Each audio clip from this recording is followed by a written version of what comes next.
There are no bakeries in the city. Humanitarian aid for the residents of Bakhmut is the only one way to survive. Until now, about 10,000 people remain in city. There are also children among them. But for fear that the Russians were monitoring the call, he spoke to his son in code about his time in prison and his torture. And his first words were like, I was on a business trip for 2 months and the business trip was hard. Nach 10 Monaten Krieg in der Ukraine ist weiterhin kein Ende absehbar. Durch massive Niederlagen musste Moskau zwar seine Kriegsziele mehrfach ändern, aber auch die Ukraine verzeichnet trotz Geländegewinnen wenig militärischen Erfolg. Die Stadt Kherson etwa ist noch in russischer Hand. Jetzt setzt die Witterung ein, die Vorstöße beider Seiten aufgrund des Schlamms im Gelände weiter erschwert. Aber das bringt keine Atempause für die Bevölkerung. Sie sucht daher das Weite, berichtet Wehrschütz. Reporterin Tatjana Ohm und Kameramann Festim Beciri, die haben bei Kherson eine Panzereinheit begleitet. Die USA, Norwegen und Spanien haben der Ukraine weitere Luftabwehrsysteme geliefert. Das zumindest bestätigt der ukrainische Verteidigungsminister Resnikow. Es handelt sich um die Systeme NASAMS und Paraic. Die Ukraine hofft, damit russische Raketenangriffe auf die Strom- und Wasserversorgungsnetze abzuwehren.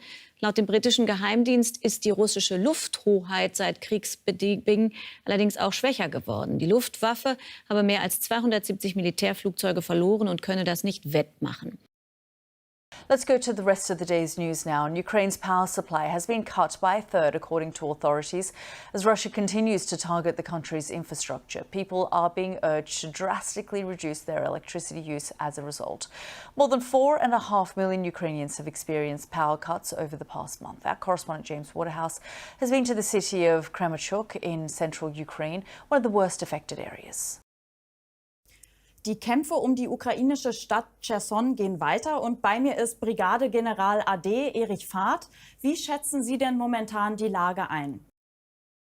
Ukraine's president says Russia is readying its forces for a large-scale attack on Ukraine's infrastructure. In his latest video address, Volodymyr Zelensky said he believed Moscow would focus on Ukraine's energy sector first. Estimates suggest 40% of Ukraine's energy system has been damaged or destroyed in Russian attacks targeting vital infrastructure. About $220 million has been raised since the creation of the United 24 fundraising platform. Donations from different parts of the world allowed to supply drones, helicopters, ammunition for the armed forces of Ukraine, mine-clearing vehicles and ambulances, which are already operating in frontline areas. Ukrainian claims that it shot down 278 Russian military aircraft. That number, to put it into context, is over double the amount that the Soviets lost in their Afghan war. So it's a huge gap. Now, none of this can be verified at the moment, so we have to take it with a bit of pinch of salt. But even if it's close to being true, that leaves a massive hole in Russia's military capability. And you can't nip down to the supermarkets to buy spares of these. It takes years to replace them, and the pilots take years to train. So for Russia, this is leaving some pretty large holes that are going to take a long time to fill. Good health to you, fellow Ukrainians. On October 6, I spoke with President of the European Commission, Ursula von der Leyen. It was a very productive conversation, working conversation. We have got confirmation from the President regarding macro-financial support for Ukraine.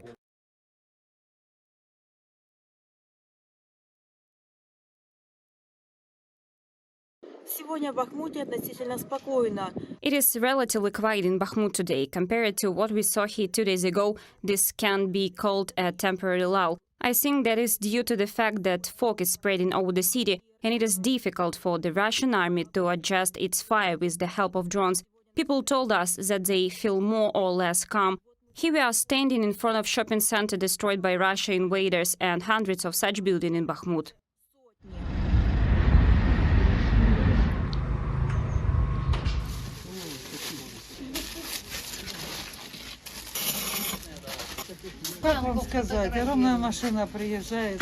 A huge car arrives and we try to distribute everything. If it's 10 to the next day, we distribute the next day too. We deliver around the city where we are able to reach. Thanks God, Konstantinivka gives us bread. Wish God health to all of them.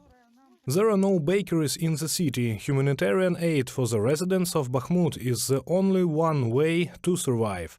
Until now, about 10,000 people remain in city. There are also children among them. A lot of children. There are small children. It's time to end this war. The city is destroyed. All schools have been destroyed. Well, 12 schools. And all are damaged. A man came to the humanitarian headquarters for groceries from the most shelled area of the city, Zabakhmutka. He says it's not easy to get here by bike. Bridges are destroyed. The planks were laid. Where the bridges were before, they laid wooden masonry. In general, this is how we go. If it turns out, sometimes it doesn't work. Not so long ago, they drew up for 3 days and could not path. The slats were removed. There are already corpses in the gardens. Not so long ago, a week ago, a woman was killed, nobody to bury. We bury ourselves.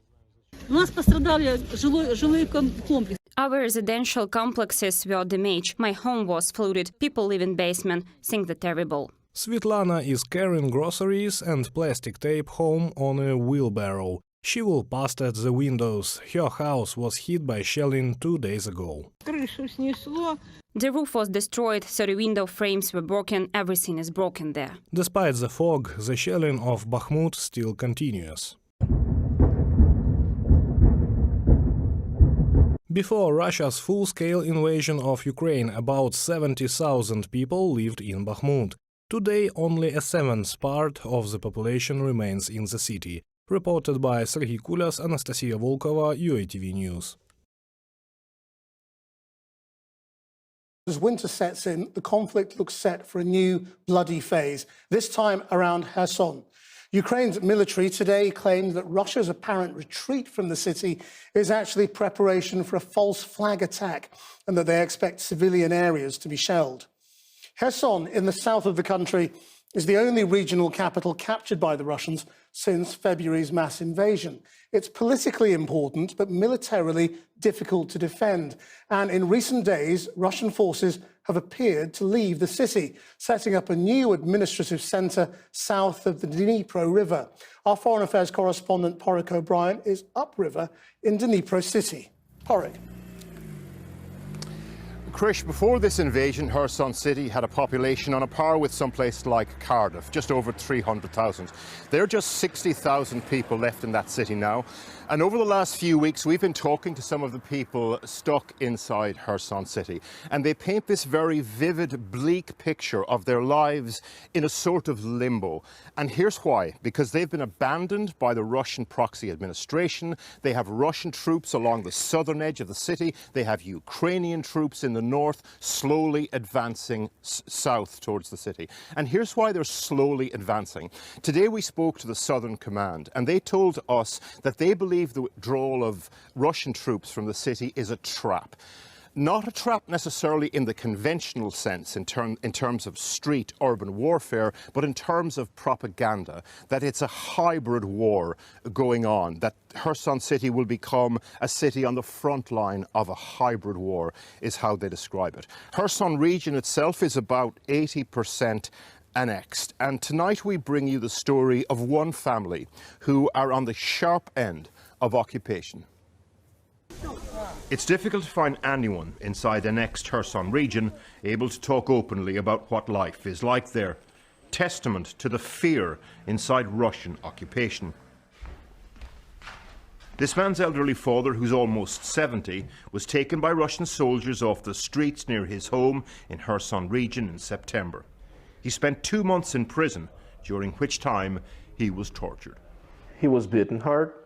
And he was tortured with electricity, and he was beaten with a bat. And his wife told me that he was tortured so hard that he was asking them to kill him. We're calling this young man Slava. We've agreed to protect his identity because his father is still inside Kherson and is still at considerable risk. His father was released just a few days ago. and he called his son from inside occupation. But for fear that the Russians were monitoring the call, he spoke to his son in code about his time in prison and his torture. And his first words were like, I was on a business trip for 2 months, and the business trip was hard. And I was like, are you okay? And he said, yeah, after surgery I'm all right. I have my hands, I have my legs, I have everything between legs. And the most horrible thing are like in a past.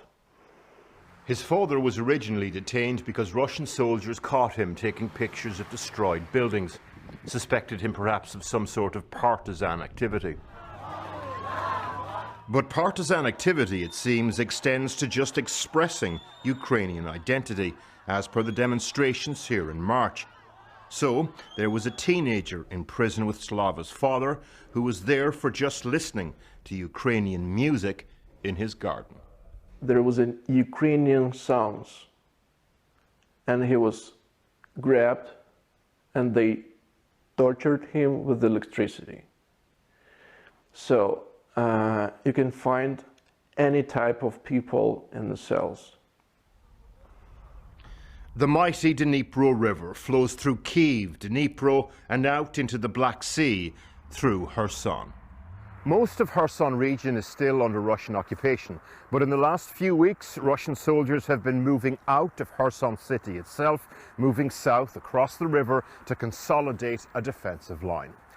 As for Slava's father himself, he was released a few days ago. He developed a serious medical condition, and Slava believes that Russian troops wanted to let him go so they wouldn't have a body to deal with. Slava's father does not want to be evacuated, can't bear the idea of possible filtration on the way out, the Russian screening process for those leaving. People we're speaking to inside Kherson city have noticed a marked drop in the presence of Russian troops on the streets. They've told us about military bases and checkpoints emptied of soldiers. The people on this bus cheer as they pass one.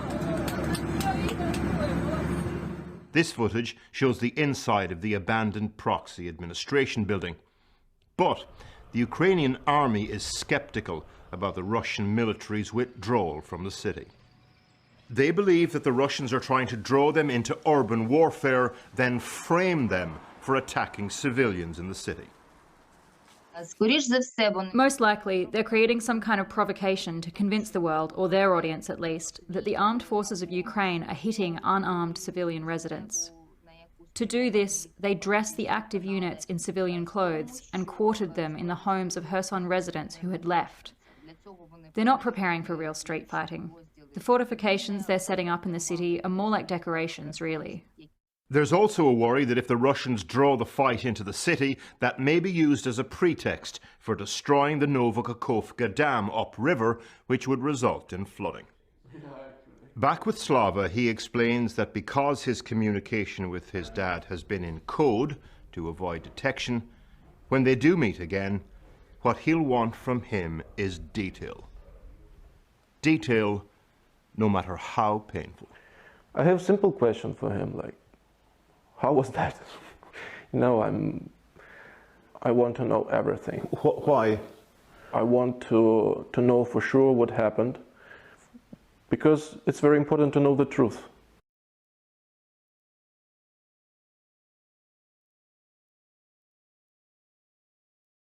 Nach 10 Monaten Krieg in der Ukraine ist weiterhin kein Ende absehbar. Durch massive Niederlagen musste Moskau zwar seine Kriegsziele mehrfach ändern, aber auch die Ukraine verzeichnet trotz Geländegewinnen wenig militärischen Erfolg.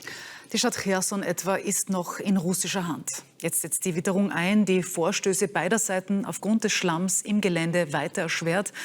Aber das bringt keine Atempause für die Bevölkerung. Sie sucht daher das Weite, berichtet Wehrschütz. Wie so viele Städte im Kriegsgebiet gleicht auch Kherson im Süden immer mehr einer Geisterstadt. Einerseits sind viele Bewohner selbst geflohen, andererseits haben die russischen Besatzer viele Zivilisten auf das von ihnen kontrollierte Territorium gebracht.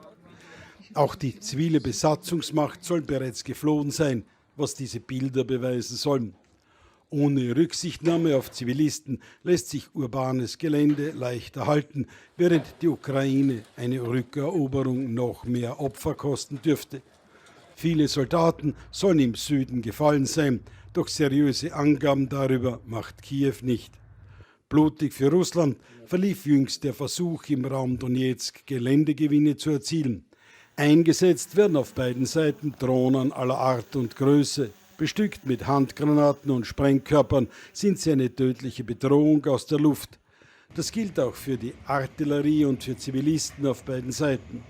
Diese Bilder zeigen brennende Gebäude in der russischen Separatistenhochburg Donetsk, während Russland nun gezielt versucht, die Stromversorgung der Ukraine zu zerstören und das Land in die Steinzeit zu bomben. Der Krieg Russlands gegen und in der Ukraine gleicht vielfach einem Boxkampf, in dem es beiden Kämpfern bisher nicht gelungen ist, einen entscheidenden Schlag anzubringen. Ein K.O. ist derzeit nicht in Sicht. Der Abnützungskrieg geht weiter. Die Zahl der Opfer steigt. Die Zerstörungen nehmen zu. Die Gefahr einer atomaren Eskalation bleibt. Denn eine diplomatische Lösung ist derzeit nicht in Sicht. Reporterin Tatjana Ohm und Kameramann Festim Beciri, die haben bei Kherson eine Panzereinheit begleitet. Die Panzerbesatzung schwitzt, schiebt und flucht in ihrem T-72, der gerade jetzt, wo er beladen und zurück in den Kampf soll, nicht will. Irgendwas klemmt, die Munition will einfach nicht dahin, wo sie hin soll. Mit ihnen flucht der stellvertretende Kommandeur dieser Einheit an der Front in der Region Kherson. Ausgerechnet jetzt, wo wir Journalisten da sind und er uns zeigen will, wie und wo seine Panzer eingesetzt werden, macht er hier Probleme. Probleme, die für Andrei und seine Männer allerdings bitterer Alltag sind. Wir kämpfen seit dem 24. Februar. Das sind mehr als 8 Monate. Ohne Nachschub, ohne Pause. Meine Leute sind ausgelaugt. Und der Zustand unseres Materials, naja, Sie sehen es ja. Ganz ehrlich, ich kann mir nicht vorstellen, dass Deutsche oder Amerikaner in die Schlacht ziehen mit ihrem Panzer, ihn selber reparieren, dann wieder raus, wieder reparieren und wieder in den Kampf. Die Schnellreparatur gelingt, jetzt noch tanken, dann wartet der T-72 auf seinen Einsatz später am Tag. Mehr als 100 Kilometer Land haben sie in den vergangenen Wochen zurückerobert, doch von Schwäche der Russen, so Andrei, sei hier nichts zu sehen. Ihr Widerstand ist noch immer ziemlich hoch. Man kann nicht sagen, dass sie fliehen, die laufen nicht einfach weg. Hören Sie. Hier ergibt sich keiner mit weißer Flagge und reicht uns das Equipment. Wenn wir versuchen anzugreifen, schlagen sie zurück und sie sparen nicht an Projektilen. Was er damit meint, wird klar, als wir mit ihm in Richtung der Panzer fahren, die gerade an der Front eingesetzt werden. Nicht klassisch, sondern als Artillerieersatz.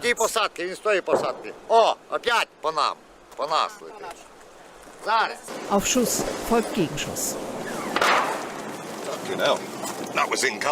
Zu nah sind die Einschläge, wir ziehen uns zurück. Eine schnelle Rückeroberung von Kherson bis Ende November hat ein hochrangiger ukrainischer Nachrichtendienstler in dieser Woche vorhergesagt. Auf dem etwas sichereren Gelände der provisorischen Panzerwerkstatt angekommen, fragen wir Andrei, für wie wahrscheinlich er, der am Boden kämpft, das hält.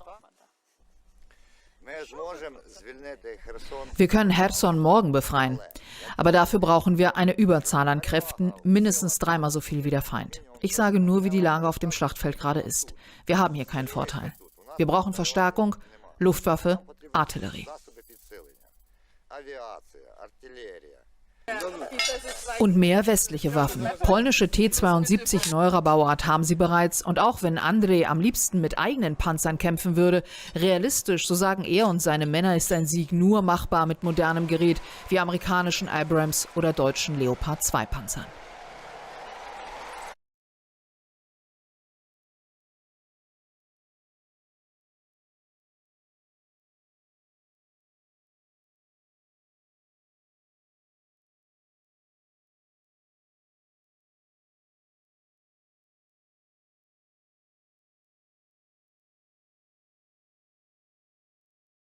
Die USA, Norwegen und Spanien haben der Ukraine weitere Luftabwehrsysteme geliefert. Das zumindest bestätigt der ukrainische Verteidigungsminister Resnikow. Es handelt sich um die Systeme NASAMS und Aspide. Die Ukraine hofft, damit russische Raketenangriffe auf die Strom- und Wasserversorgungsnetze abzuwehren. Laut dem britischen Geheimdienst ist die russische Lufthoheit seit Kriegsbeginn allerdings auch schwächer geworden. Die Luftwaffe habe mehr als 270 Militärflugzeuge verloren und könne das nicht wettmachen. Beide Seiten bereiten sich angeblich auf eine Schlacht um die Großstadt Kherson vor. Ukrainische Soldaten unterwegs irgendwo in der Nähe von Kherson. Momentan sollen sie noch etwa 25 Kilometer entfernt sein. Gut 500 Meter täglich rücken sie näher an Kherson heran, heißt es. Die von den Russen zu Beginn des Krieges eingenommene Großstadt ist von strategischer Bedeutung. Wenn die Ukrainer Kherson zurückerobern, wäre das ein Wendepunkt. Es gibt viele Gerüchte. Zum Beispiel, dass Russland die Stadt kampflos aufgeben wird. Das wird behauptet, aber wir sind überhaupt nicht entspannt. Es ist alles falsch. Die Russen sind mit dieser Stadt noch nicht fertig.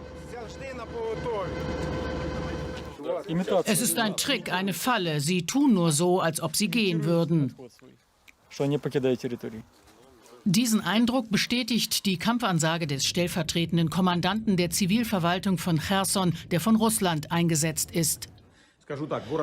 Die Stadt Kherson ist für immer von der nazi-deutschen Plage befreit. Wer über eine Befreiung der Stadt spricht, sollte daran denken, dass alle Ereignisse und schwierigen Entscheidungen vorübergehend sind. Denn wir werden über die Befreiung der Regionen Mykolajiw, Odessa, Dnipro und natürlich Kiew sprechen.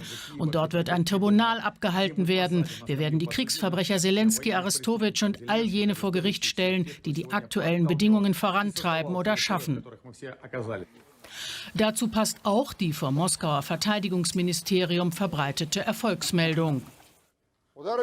Der Vormarsch des Feindes wurde durch Luftangriffe der Armee, Artilleriebeschuss und aktive Operationen der russischen Truppen gestoppt. Bei den Kämpfen wurden bis zu 100 ukrainische Soldaten und Söldner sowie mehrere Fahrzeuge zerstört.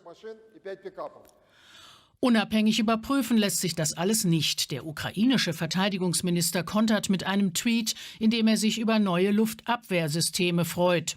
Diese Waffen werden die ukrainische Armee erheblich verstärken und unseren Luftraum sicherer machen. Vielen Dank an unsere Partner Norwegen, Spanien und die USA.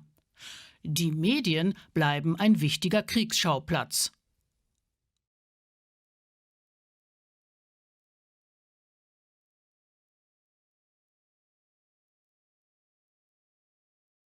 Let's go to the rest of the day's news now. And Ukraine's power supply has been cut by a third, according to authorities, as Russia continues to target the country's infrastructure. People are being urged to drastically reduce their electricity use as a result.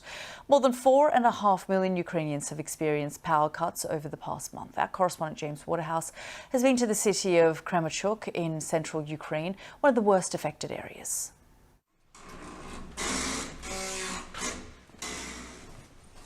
In this dark, a torch acts as an icebreaker.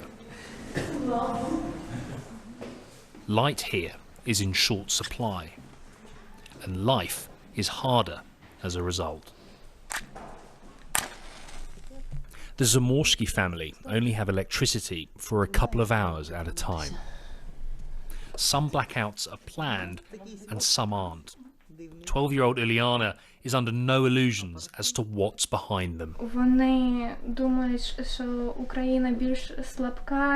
They think Ukraine is weaker and will die soon because of power outages, and people will flee from here, making it easier for Russia to take over Ukraine. Moscow is trying to pressurize places it can't reach. Everyone understands it's not working. They can only make people angrier. Russian strikes have reportedly destroyed a third of the country's power stations this past month. They're not influencing the battlefield,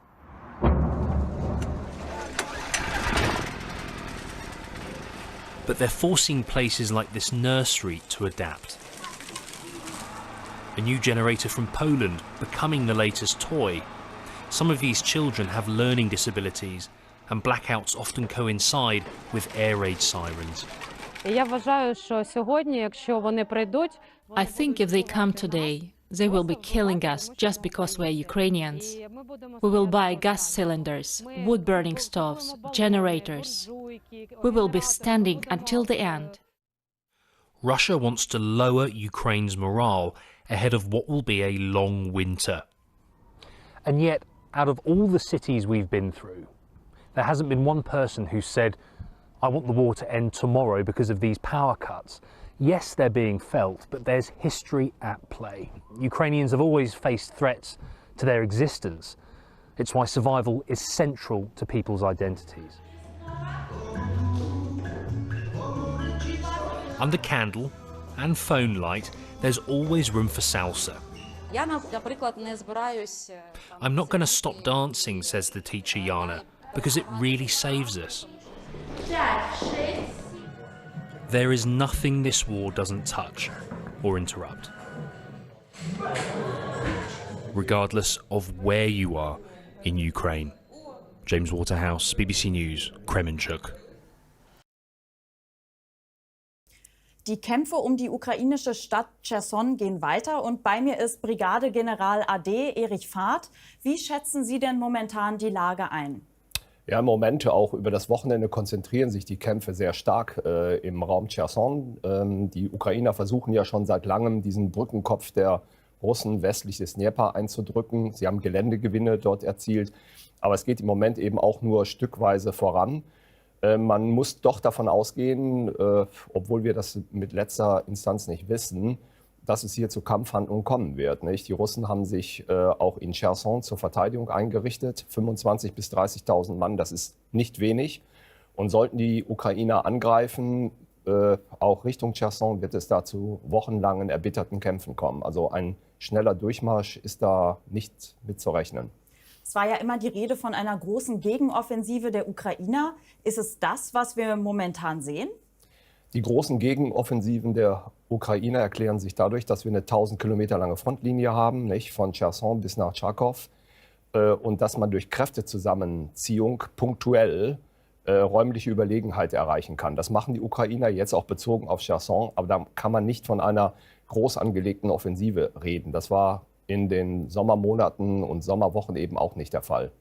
Würden Sie denn aber sagen, die Ukrainer haben momentan die militärische Oberhand oder macht das gerade nur den Anschein?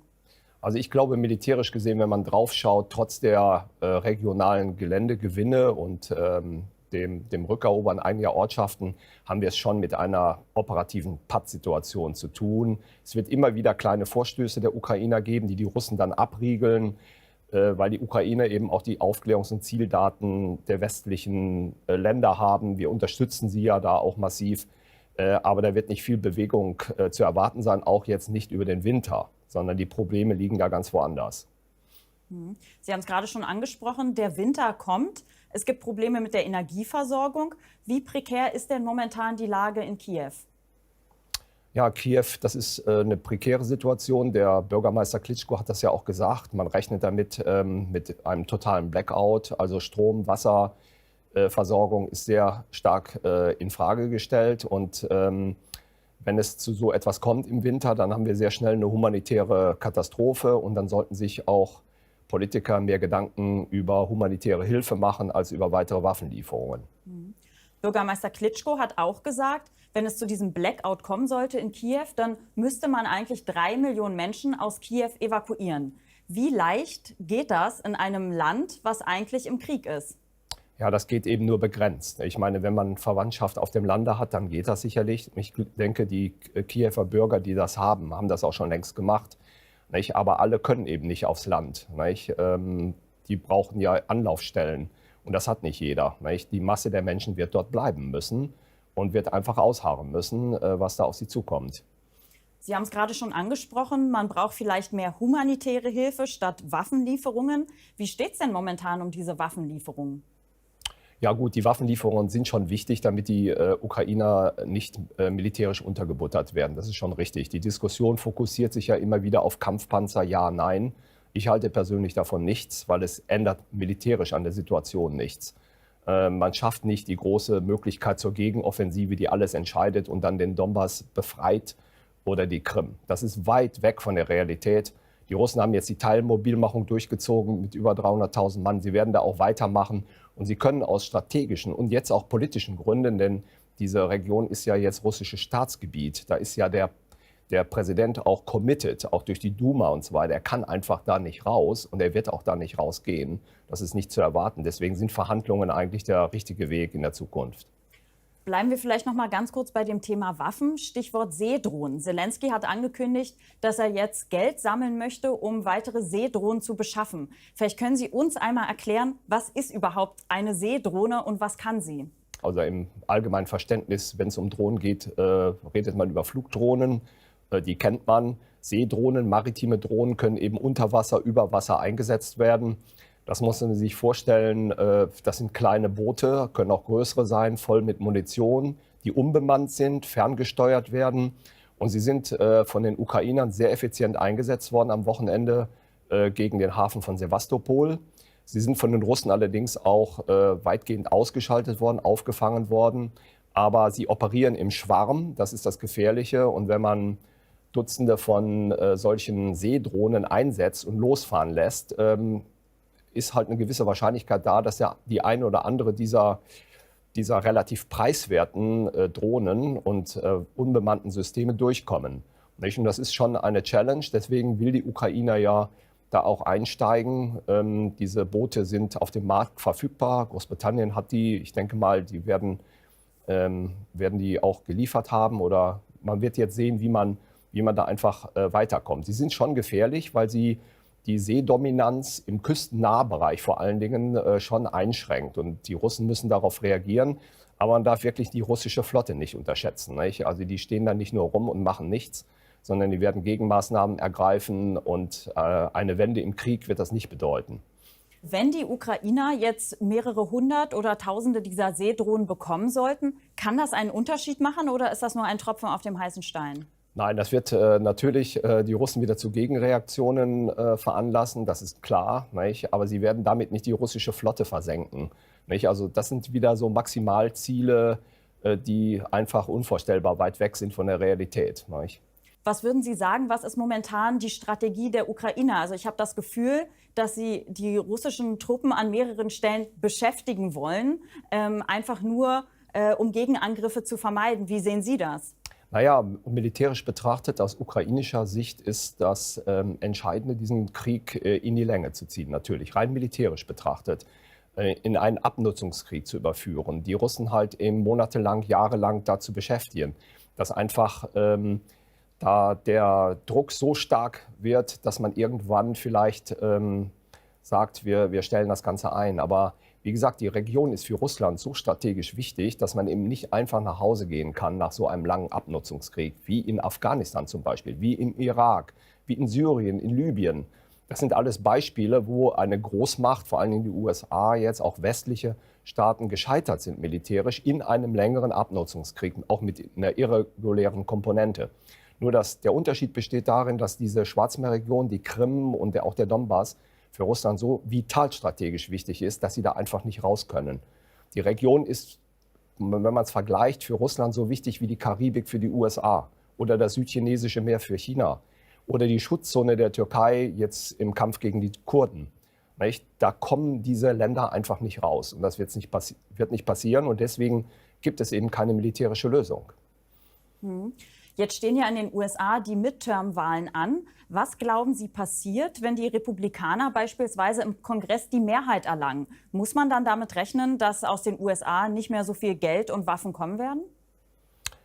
Naja, es ist schon auf jeden Fall ein deutliches Zeichen, je nachdem, wie das ausgeht. Allerdings denke ich, dass Amerika insgesamt da auch keine Niederlage sich einhandeln will, wie in Afghanistan, nicht?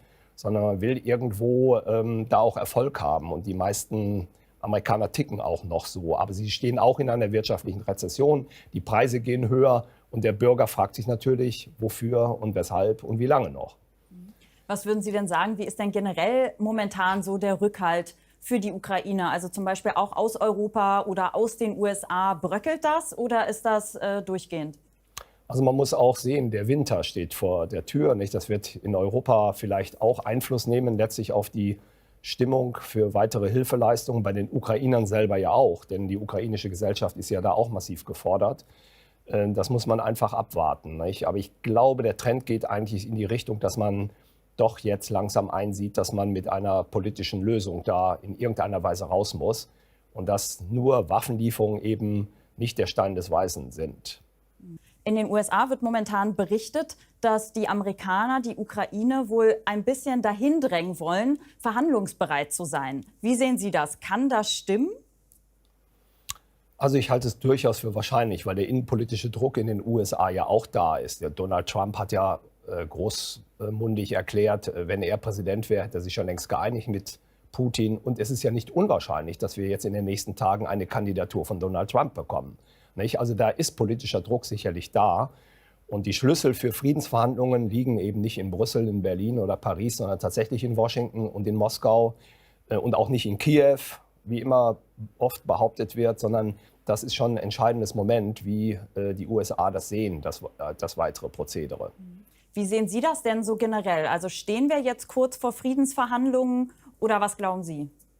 Also ich schließe es nicht aus, dass man doch langsam erkennt, mit Blick auf die militärische Pattsituation, die wir vor Ort haben, dass man sich doch Gedanken macht, wie kommt man da raus, nicht? Und dass es doch immer mehr Entscheider jetzt gibt, die erkennen, dass es eine militärische Lösung nicht gibt, wie immer behauptet wurde, sondern dass man versuchen wird, jetzt mit den geschaffenen Fakten on the ground, dass man in Richtung politisch-diplomatische Verhandlungen geht. Ich schließe das nicht aus und würde es auch befürworten. In ungefähr einer Woche steht ja der G20-Gipfel an. Da könnte es Gespräche zwischen Putin und Biden geben. Glauben Sie, dass das passieren wird? Also ich schließe das nicht aus. Das wäre eine gute Gelegenheit, letztlich miteinander zu sprechen. Das ist ja schon mal auch mal eine ganz wichtige Angelegenheit, auch eine sehr wichtige Konferenz.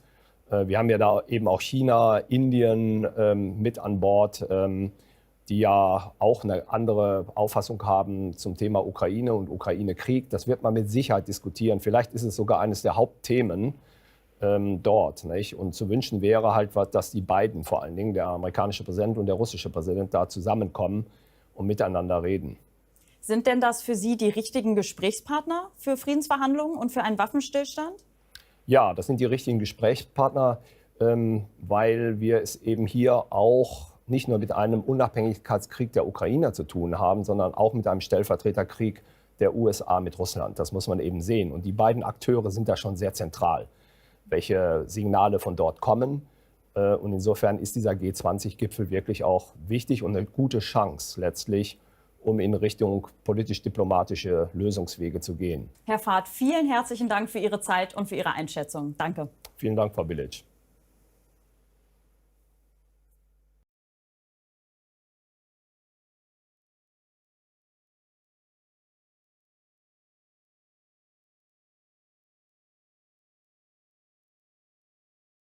Ukraine's president says Russia is readying its forces for a large-scale attack on Ukraine's infrastructure. In his latest video address, Volodymyr Zelensky said he believed Moscow would focus on Ukraine's energy sector first. Estimates suggest 40% of Ukraine's energy system has been damaged or destroyed in Russian attacks targeting vital infrastructure. Станом на цей вечір у Києві та 6 областях продовжується. As of this evening, stabilization blackouts continue in Kyiv and 6 regions. More than 4.5 million consumers are without electricity. Most of them are now in Kyiv and the Kyiv region. It's really difficult. During the week, I had several special meetings with government officials, representatives of energy companies and regional administrations regarding probable scenarios in the energy sector. We consider each scenario in detail and prepare appropriate action. No matter what the terrorists want, no matter what they try to achieve, we must endure this winter and be even stronger in the spring than we are now. Be even more ready for the liberation of our entire territory than now. Well, let's go to Kyiv and talk to the BBC's Catherine Byaruhanga. Catherine, it's clear, even looking at you, that the seasons are changing around you. It's getting colder and colder in Ukraine. How are Ukrainians preparing for what could be to come, and what's happening already?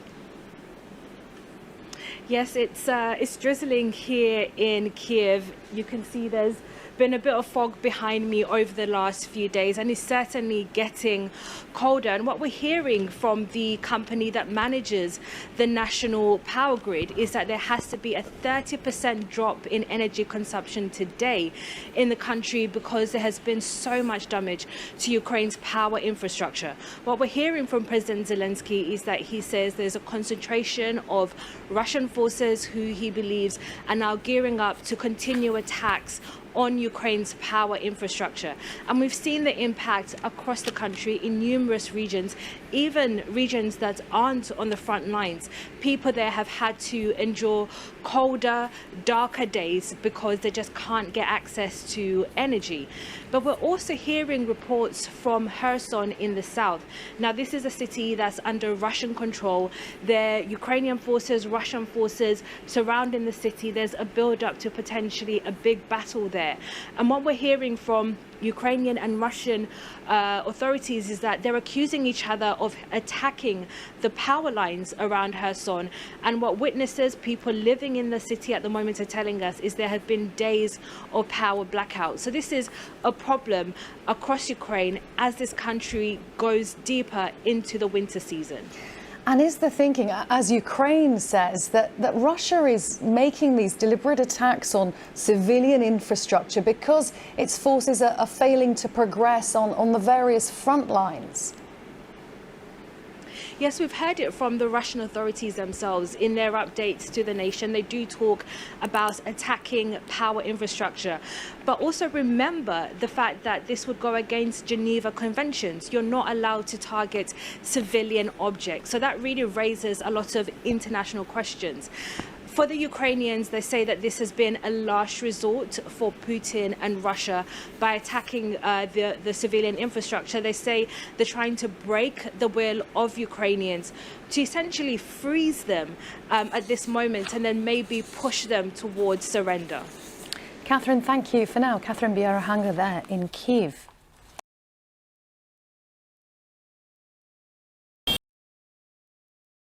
About $220 million has been raised since the creation of the United 24 fundraising platform. Donations from different parts of the world allowed to supply drones, helicopters, ammunition for the armed forces of Ukraine, mine-clearing vehicles and ambulances, which are already operating in frontline areas.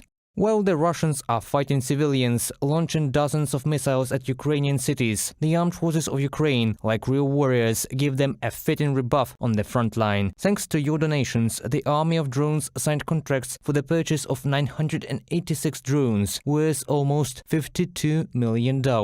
Some of these drones are already on the front line, but more birds are needed to bring closer the time of reckoning for Russian terrorists. Mikhailo Fedorov, Minister of Digital Transformation of Ukraine, on Telegram. The United 24 initiative was supported by world celebrities. For example, the direction Medical Care is promoted by Ukrainian athletes Andriy Shevchenko and Elina Svitolina, actor Lev Schreiber, the Imagine Dragons band, singer and actress Barbara Streisand, and astronaut Scott Kelly. The defense and demining direction is led by Mark Hamill, the actor who played the famous Luke Skywalker in Star Wars. Historian Timothy Snyder oversees the Shahed Catcher project, the creation of a system to counter Iranian UAVs. Recently, President Volodymyr Zelensky announced the opening of a new United 24 fundraising direction. Now Ukraine is raising money for marine drones. And, by the way, next week we will launch another fundraising direction. We will raise funds for a fleet of marine drones. I think absolutely everyone understands what this is and what it is needed for, and I am sure that millions of people will support this direction in our defense. Everyone has already seen how it works, and this is only for the protection of our marine water area. We claim nothing that does not belong to us. Marine drones are in service in a number of countries. Experts cite as an example the Sea Hunter and Sail Drone Explorer, American unmanned ships. Their purpose is reconnaissance and search for enemy ships. What kind of drones does Volodymyr Zelensky speak of? The office of the President of Ukraine has not yet specified. According to experts, kamikaze drones can become very effective in the fight against the Russian Black Sea Fleet.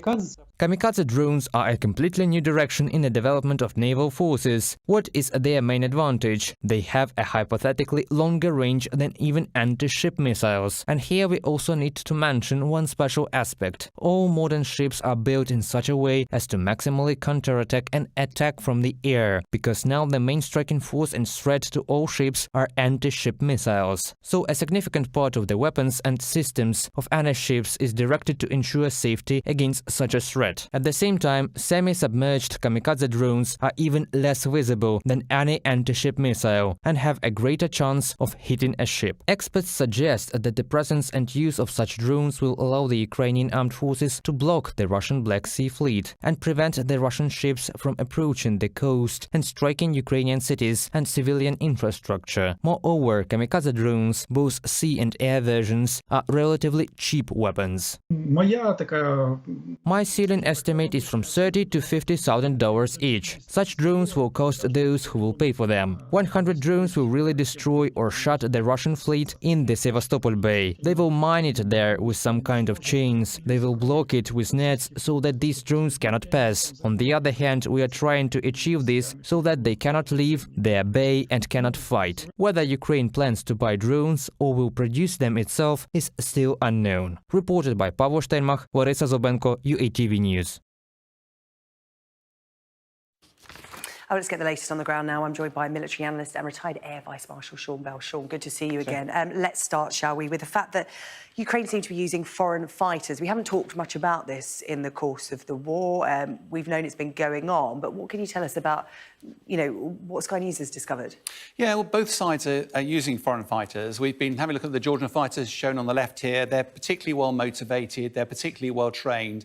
They're unified with Ukraine against a common enemy. And once the war is over, they will vacate back home. From a Russian perspective, the conscript army on the right is not performing well on the battlefield. Russia's therefore leaning more heavily on mercenary groups, like the Wagner group.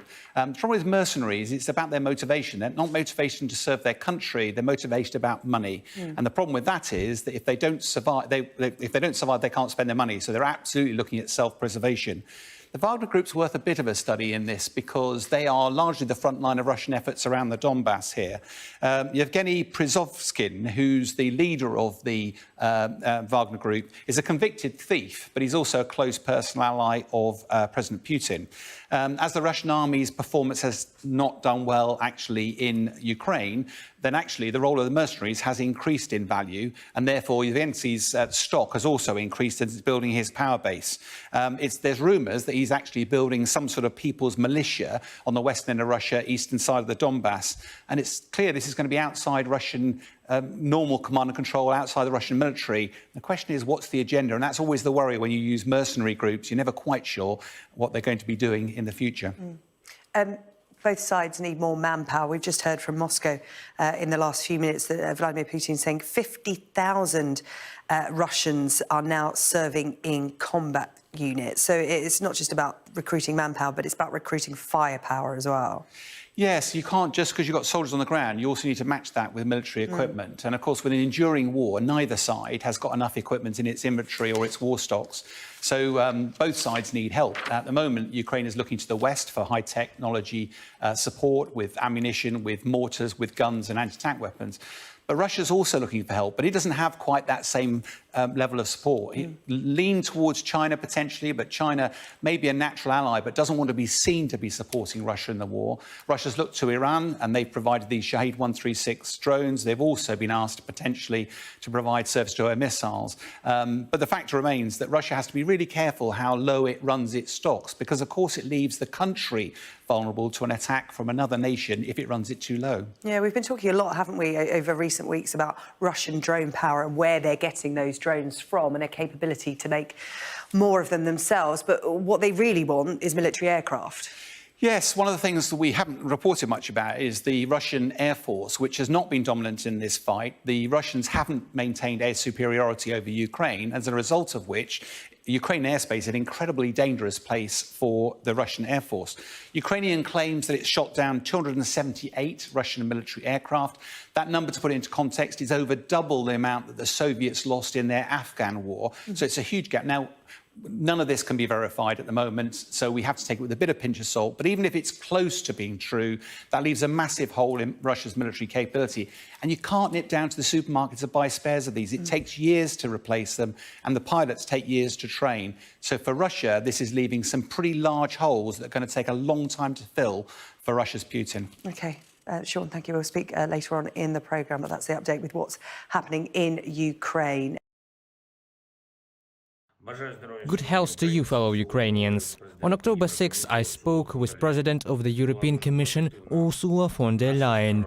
It was a very productive conversation, working conversation. We have got confirmation from the President regarding macro-financial support for Ukraine until the end of this year and next year. The scope and details of this program will be presented by our European friends already in the upcoming week. We also talked about assistance in restoring our energy sector and energy infrastructure. I am also grateful for the full support of our efforts to preserve the grain export initiative.